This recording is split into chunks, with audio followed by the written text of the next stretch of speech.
အားလုံးပဲမင်္ဂလာပါရှင်ဒီတစ်ခါမှာတော့အနောက်တိုင်းယဉ်ကျေးမှုရဲ့အစပျိုးရာဒီမိုကရေစီစနစ်စတင်မွေးဖွားရာအိုလံပစ်အားကစားပွဲတွေရဲ့မူလစတင်ဂရိနတ်ဖျားတွေရဲ့ဒန်တာရီတွေနဲ့အတူပြန်လည်နေတဲ့မြေတွေပင်လယ်ပြင်ကအလွန်လှပတဲ့ကျွန်းစုတွေကြောင့်ကမ္ဘာလက်ခရီးသွားတွေကိုဖန်ဆားထားနိုင်တဲ့ဂရိနိုင်ငံရဲ့အကြောင်းကိုဝေမျှချင်ပါတယ်ကျမတို့အနေနဲ့ဂရိလို့သာအလွဲခေါ်နေကြပေမယ့်ဒီနိုင်ငံရဲ့တရားဝင်အမည်ကတော့ Hellenist သမရနိုင်ငံဖြစ်ပါတယ်ဥရောပတိုက်တောင်ပိုင်းဗောလကန်ကျွန်းဆွေရဲ့တောင်ဘက်အစွန်ဆုံးမှာတည်ရှိတဲ့နိုင်ငံဖြစ်ပါတယ်။နိုင်ငံရဲ့မြောက်ဘက်မှာအယ်ဘေးနီးယား၊မြောက်မက်ဆီဒိုနီးယားနဲ့ဘူဂေးရီးယားနိုင်ငံတို့ရှိပြီးအရှေ့ဘက်မှာတော့တူရကီနိုင်ငံနဲ့နယ်နိမိတ်ချင်းဆက်နေပါတယ်။ဂရိနိုင်ငံရဲ့ထူးခြားချက်ကတော့ Aegean ပင်လယ်၊ Ionian ပင်လယ်နဲ့မြေထဲပင်လယ်တို့ဝန်းရံထားပြီးကျွန်းကြီးကျွန်းငယ်ပေါင်း6000ကျော်ကိုပိုင်ဆိုင်ထားခြင်းပဲဖြစ်ပါတယ်။နိုင်ငံရဲ့စုစုပေါင်းအကျယ်အဝန်းကစတူယန်မိုင်ပေါင်း9949ဖြစ်ပြီးစုစုပေါင်းလူဦးရေ10.4 သန်းခန့်နေထိုင်တဲ့နိုင်ငံဖြစ်ပါတယ်။အုပ်ချုပ်ရေးအနေနဲ့ပါလီမန်ဒီမိုကရေစီသမရနိုင်ငံစနစ်ကိုကျင့်သုံးပြီးဂရိဘာသာစကားကိုရုံးသုံးဘာသာစကားအဖြစ်အသုံးပြုပါတယ်။ဂရိဘာသာစကားဟာကမ္ဘာပေါ်မှာမှတ်တမ်းတင်ထားသမျှတက်တန်းအရှိဆုံးနဲ့လက်ရှိအချိန်ထိအသုံးပြုနေစေဖြစ်တဲ့အင်ဒိုဥရောပဘာသာစကားဖြစ်ပြီ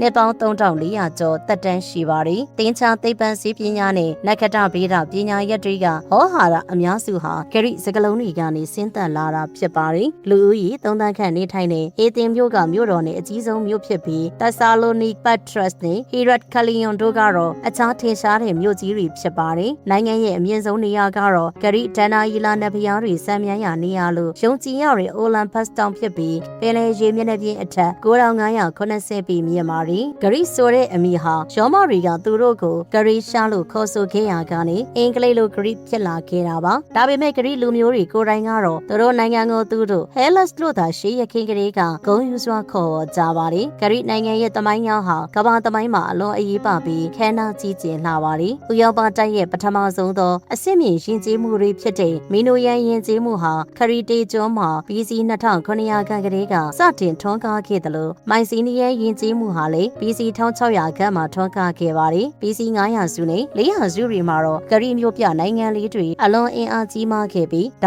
ကိုဂန္နဝင်ဂရိခေတ်လို့ခေါ်ပါတယ်။ဒီခေတ်မှာအေသင်နဲ့စပါတာတို့ဟာအင်အားအကြီးဆုံးဖြစ်ခဲ့ပါတယ်။အေသင်မြို့ဟာဒီမိုကရေစီစနစ်ကိုကမ္ဘာပေါ်မှာပထမဆုံးစတင်ကျင့်သုံးခဲ့ပြီးဆိုကရေတီပလီတူနဲ့အရစ္စတိုတယ်တို့လိုကမ္ဘာအတွေ့အခေါ်ပညာရှင်ကြီးတွေဟိုမာလိုကဗျာဆရာကြီးတွေပေါ်ထွက်ခဲ့ပါတယ်။ဒီအချိန်မှာပဲအရှေ့ဘက်ကဝင်ရောက်ကျူးကျော်လာတဲ့ဘာရှားအင်ပါယာကြီးကိုဂရိတွေကစီးလုံးညီညွတ်စွာနဲ့အောင်မြင်စွာတွန်းလှန်နိုင်ခဲ့ကြပါတယ်။ BC 400စုမှာတော့မက်ဆီဒိုနီးယားကမဟာအလက်ဇန်ဒါပေါ်ထွက်လာပြီးဂရိမြို့ပြနိုင်ငံတွေကိုစီးလုံးကပါရှားအင်ပါယာကြီးကိုအပီးတိုင်ချေမှုန်းသိမ်းပိုက်နိုင်ခဲ့ပါတယ်။သူတည်ထောင်ခဲ့တဲ့ Hellenist Empire ကြောင့်ဂရိအင်ဂျင်မှုနဲ့ဘာသာစကားဟာအိန္ဒိယကနေအီဂျစ်အထိကမ္ဘာအနှံ့ပြန့်နှံ့သွားခဲ့ပါတယ်။ BC 146မှာတော့ရောမအင်ပါယာကဂရိကိုသိမ်းပိုက်ခဲ့ပေမယ့်ရောမတွေကဂရိအင်ဂျင်မှုကိုအလွန်လေးစားလို့ရောမအင်ဂျင်မှုတွေကိုပေါင်းစပ်ယူခဲ့ကြပါတယ်။ရောမအင်ပါယာနှစ်ချမ်းကွဲသွားတဲ့အခါဂရိဟာအရှေ့ရောမအင်ပါယာခေါ်ဘိုင်ဇန်တိုင်းအင်ပါယာရဲ့ဗဟိုချက်ဖြစ်လာပြီးနှစ်ပေါင်း1000နီးပါးတည်တံ့ခဲ့ပါတယ်။1453ခုနှစ်ဘိုင်ဇန်တိုင်းအင်ပါယာကျဆုံးပြီးနောက်မှာတော့ဂရိဟာအော်တိုမန်အင်ပါယာရဲ့အုပ်ချုပ်မှုအောက်ကိုကျရောက်ခဲ့ပြီးနှစ်ပေါင်း400နီးပါးနေထိုင်ခဲ့ရပါတယ်။အော်တိုမန်တွေရဲ့ဖိနှိပ်မှုကိုမခံမရပ်နိုင်ဖြစ်လာတဲ့ဂရိပြည်သူတွေဟာ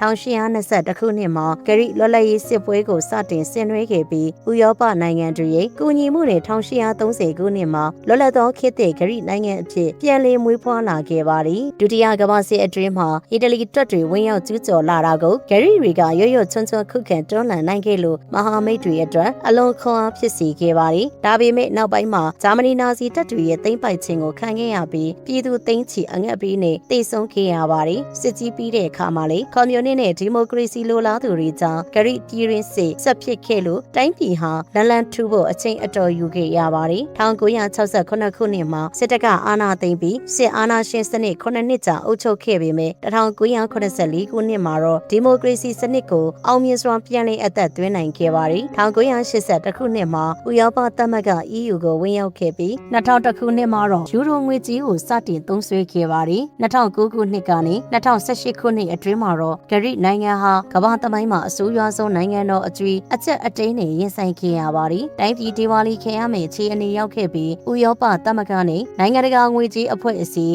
IMF တွေစီကနေအကျဉ်းချင်းငွေကြေးအကူအညီတွေရယူခဲ့ရ ပြီးပြည်သူတွေဟာလည်းကုန်စည်နှုန်းကြီးမြင့်မှုအလုံလက်မဲ့ဖြစ်မှုစတဲ့စီးပွားရေးဒဏ်တွေကိုအလူးအလင်းခံခဲ့ကြရပါတယ်လက်ရှိအချိန်မှာတော့ဂရိစီးပွားရေးဟာပြန်လည်နလန်ထူလာပြီးတည်ငြိမ်တဲ့လမ်းကြောင်းပေါ်ကိုပြန်လည်ရောက်ရှိလာခဲ့ဖြစ်ပါတယ်။ဂရိနိုင်ငံဟာ UNESCO ကမ္ဘာအမွေအနှစ်နေရာပေါင်းအခု20အထိပိုင်ဆိုင်ထားတဲ့နိုင်ငံဖြစ်ပါတယ်။အဲ့ဒီအထဲမှာထင်ရှားဆုံးဖြစ်ပြီးဂရိရဲ့အမှတ်အသားအဖြစ်လူသိများတာကတော့အေသင်မြို့က Acropolis ပဲဖြစ်ပါတယ်။မြို့တော်အေသင်ရဲ့အလဲဘဟုကကုန်းမြင့်ပေါ်မှာတည်ရှိတဲ့ကမ္ဘာအကျော်ကြားဆုံးရှေးရောက်နေရာဖြစ်ပါတယ်။ဒီကုန်းမြင့်ပေါ်မှာရှိတဲ့ဖာတီနိုဘုရားကျောင်းကြီးဟာအေသင်နာနတ်ဘုရားမကိုရည်စူးပြီး BC 900စုကတည်ဆောက်ခဲ့တာဖြစ်ပြီးဂန္ဓဝင်ဂရိပြည်သူ့ကပညာရဲ့အထွတ်အထိပ်လက်ရအဖြစ်သတ်မှတ်ခံထားရပါတယ်။စန်တိုရီနီကျွန်းကတော့ကမ္ဘာလက်ခရီးသည်တွေကြားမှာရှေးပန်းအစားဆုံးနေရာတစ်ခုဖြစ်ပါတယ်။လွန်ခဲ့တဲ့နှစ်ပေါင်း3600ခန်းကမီးတောင်ပေါက်ကွဲမှုကြောင့်ဖြစ်ပေါ်လာတဲ့ရေအောက်မီးတောင်ဝါကြီးဘေးကမတ်ဆောက်တဲ့ကပယံတွေပေါ်မှာအဖြူရောင်အိမ်လေးတွေအပြာရောင်ခေါင်းမိုးကုန်းလေးတွေကိုအစည်းအကြီးတိဆောက်ထားတာပါ။အထူးသဖြင့်အီယာရွာလေးကနေကြည့်ရတဲ့နေဝင်စည်းစာအလှဟာကမ္ဘာပေါ်မှာအလှပဆုံးလို့နာမည်ကြီးပါတယ်။မတ်တီအိုရာဆိုတာကတော့မြေပြင်ကနေပေ1000ကျော်မြင့်မားပြီးမိုးပြန်နေသလိုထိုးထွက်နေတဲ့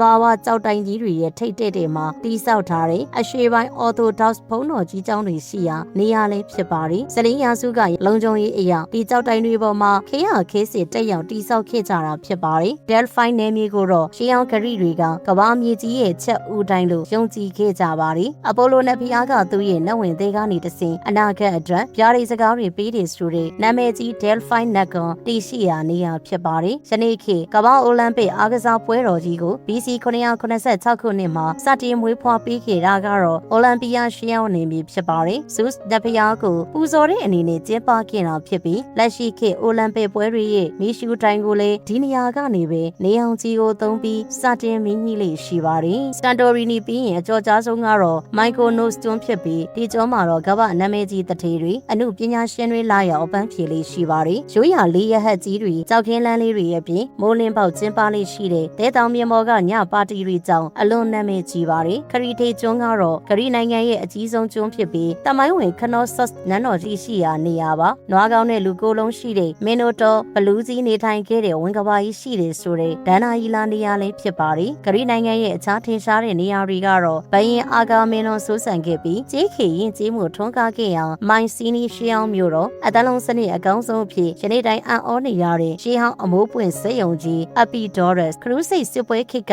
နိုင်သူရဲကောင်းတွေရဲ့ရဲတိုက်ကြီးများတည်ရှိရာရူးကျွန်းဟောင်းအမျိုးသမီးများဝင်ခွင့်မရှိတဲ့တီးခြားဘာသာရေးနေမီအာသုစ်တောင်တော်အေဂျီယန်ပင်လယ်နဲ့အိုင်အိုနီယာပင်လယ်ကိုဆက်သွယ်ပေးထားတဲ့ကမ္ဘာကျော်ခေါ်ရစ်တူမြောင်ကြီးကမ္ဘာအနက်ဆုံးကြောက်ကဘာကြီးတွေထဲကတစ်ခုဖြစ်တဲ့ Bicos ကြောက်ကဘာကြီးစကြင်ကြောက်တွေနေကြီးတိဆောက်ထားတဲ့ကမ္ဘာတစ်ခုတည်းသောအားကစားကွင်းကြီးဖြစ်တဲ့ Panathinaikos နဲ့ဂရိရဲ့ရှေးဟောင်းအမွေအနှစ်ပစ္စည်းတွေကိုထိန်းသိမ်းပြသထားရာ Acropolis ပြတိုက်ကြီးတို့ပဲဖြစ်ပါတယ်။နိုင်ငံလူဦးရေရဲ့91%ကျော်ဟာဂရိလူမျိုးတွေဖြစ်ပြီးကျန်တော်တွေကတော့ Albania, Bulgaria နဲ့ Romania တို့ကနေလာရောက်အလုပ်လုပ်ကိုင်ကြသူတွေဖြစ်ပါတယ်။ကိုယ်ခွေယုံကြည်မှုအနေနဲ့လူဦးရေရဲ့90%ဟာဂရိ Orthodox Korean ဘာသာဝင်တွေဖြစ်ကြပါတယ်။ဂရိနိုင်ငံမှာဘာသာရေးနဲ့နိုင်ငံရေးဟာအလွန်နီးကပ်စွာဆက်ဆံနေပြီး Korean ပွဲတော်တွေအစဉ်အလာတွေဟာဂရိပြည်သူတွေရဲ့နေ့စဉ်ဘဝမှာအရေးပါတဲ့အခန်းကဏ္ဍကနေပါဝင်ပါတယ်။ကျန်တဲ့သူတွေကတော့အခြား Korean ဂိုင်းဝင်တွေဘာသာမဲ့တွေနဲ့ဒူရကီနယ်စပ်နားမှာတော့အစ္စလမ်ဘာသာကိုးကွယ်သူတွေနေထိုင်ကြပါတယ်။ဖွံ့ဖြိုးပြီးနိုင်ငံဖြစ်တဲ့ဂရိရဲ့စီးပွားရေးဟာဝန်ဆောင်မှုလုပ်ငန်းအပေါ်အဓိကအခြေခံပါတယ်။ဂရိစီးပွားရေးရဲ့အသက်သွေးကြော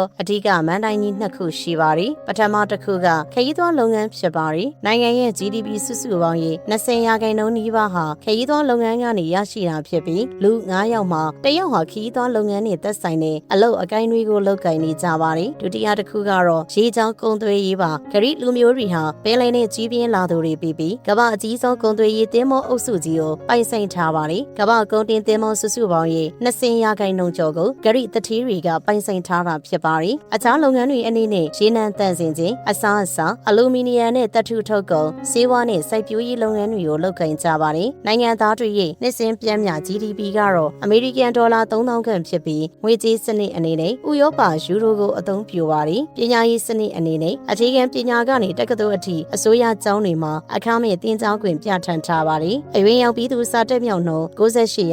ရှိပြီးသက်ဆာလိုနီကီမြို့ကအရစ္စတိုတယ်တက္ကသိုလ်နဲ့အေသင်အမျိုးသားတက္ကသိုလ်တို့ဟာနိုင်ငံရဲ့အစုံနဲ့ရှိအကြဆုံးတက္ကသိုလ်ကြီးတွေဖြစ်ပါတယ်။တေယိုပို့ဆောင်ရေးမှာတော့ကျွန်းနိုင်ငံဖြစ်လို့ဖယ်ရီသင်္ဘောတွေကအလွန်အရေးပါပါတယ်။အေသင်မြို့အနီးကဖီရီရဲ့စိတ်ကမ်းဟာဥရောပရဲ့အကြီးဆုံးခရီးသည်တင်စိတ်ကမ်းကြီးဖြစ်ပြီးကျွန်းပေါင်းစုံကိုနေစဉ်သင်္ဘောတွေပြေးဆွဲနေပါတယ်။မြို့တော်အေသင်မှာတော့တနေ့ကိုစီးနှင်းသူတသန်းကျော်အထိရှိနေတဲ့အေသင်မြေအောက်ရထားစနစ်လည်းရှိပါတယ်။အေသင်နိုင်ငံတကာလေဆိပ်ကတော့အဓိကလေဆိပ်ဖြစ်ပြီးတနေ့ကို၄ချောင်းခရီးသွား34တန်းနီးပါးကိုဝန်ဆောင်မှုပေးနေတဲ့လေဆိပ်ကြီးဖြစ်ပါတယ်။ရာသီဥတုကတော့မြေထဲပင်လယ်ရာသီဥတုဖြစ်လို့နွေရာသီမှာအလွန်ပူပြင်းခြောက်သွေ့ပြီးကောင်းကင်ဟာအမြဲတမ်းပြားလဲနေတတ်ပါတယ်။ဆောင်းရာသီမှာတော့အေးမြပြီးမိုးရွာသွန်းလေရှိသလိုမြောက်ပိုင်းတောင်တန်းတွေမှာနှင်းကြလေရှိပါတယ်။တနေ့မှာနေသားတဲ့ရက်ပေါင်း300နီးပါးရှိလို့ဥရောပတိုက်သားတွေအကြိုက်ဆုံးနေအောင်ကြီးခမ်းရနိုင်ငံဖြစ်ပါတယ်။ဂရီအရင်ကျေးမှုမှာအထင်ရှားဆုံးကတော့ဖီလော့စီနီယာလို့ခေါ်တဲ့အဲဝေါ်ကျေးပုံမှုပဲဖြစ်ပါတယ်။သစိမ်းတွေကိုမိတ်ဆွေလို့ဆက်ဆံခြင်းလို့အဓိပ္ပာယ်ရပြီးရှိခေနတ်ဖျားတွေက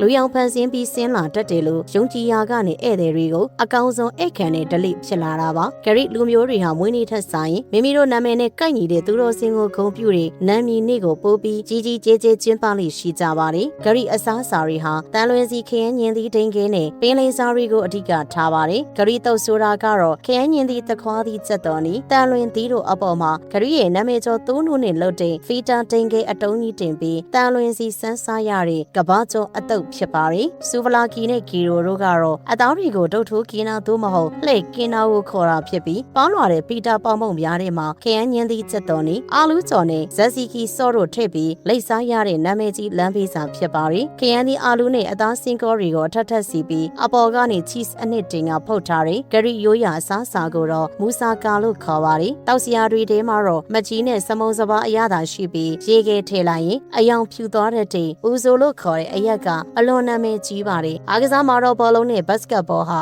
ဂရီလူမျိုးတွေအယူအမှုအားပေးတဲ့အားကစားတွေဖြစ်ပါတယ်။ဘောလုံးမှာဂရီအမျိုးသားအသင်းဟာ2004ခုနှစ်ဥရောပဖလားမှာဘောလုံးအင်အားကြီးနိုင်ငံတွေကိုအံ့ဩဖွယ်ကြော်ဖြတ်ပြီးဘိုးဆွေးခဲ့ပူပါတယ်။ဘတ်စကတ်ဘောမှာတော့ဥရောပရဲ့ထိပ်တန်းနိုင်ငံတွေထဲမှာပါဝင်ပြီးကမ္ဘာကျော်ဘတ်စကတ်ဘောသမားတွေပေါ်ထွက်ရာနိုင်ငံဖြစ်ပါတယ်။ဒါအပြင်26မိုင်ပြေးရတဲ့အပြေးပြိုင်ပွဲကိုမာရသွန်လို့ခေါ်ဆိုရတာဟာလေ BC 490တုန်းကမာရသွန်ဆိုတဲ့နေရာမှာဂရီတွေစစ်နိုင်တဲ့တည်င်းကိုအေသင်မြို့စီအပြေးသွားရောက်တည်င်းပို့ခဲ့တဲ့ဂရီစစ်တီတော်ကိုဂုဏ်ပြုမဲ့ခေါ်ထားတာဖြစ်ပါတယ်။ဒီလောက်ဆိုရင်တော့ထောင်စုနှစ်ပေါင်းများစွာကြာမြင့်နေခမ်းနားတဲ့သမိုင်းကြောင်းတွေဒဏ္ဍာရီတွေကဘာကိုပြောင်းလဲစေခဲ့တဲ့တွေးခေါ်မှုပညာရက်တွေနဲ့အတူမျက်စိပတာရဖြစ်ဖွယ်ရေးပြပြကျွန်းလှလှလေးတွေပေါင်းဆက်တည်ရှိနေတဲ့ဂရီနိုင်ငံရဲ့အကြောင်းကိုအတော်လေးစုံစုံလင်လင်သိသွားလောက်ပြီးထင်ပါတယ်။နောက်ဆင်သူသူတဆုံမိတ်ဆွေအပေါင်းရွှင်လန်းချမ်းမြေကြပါစေရှင်။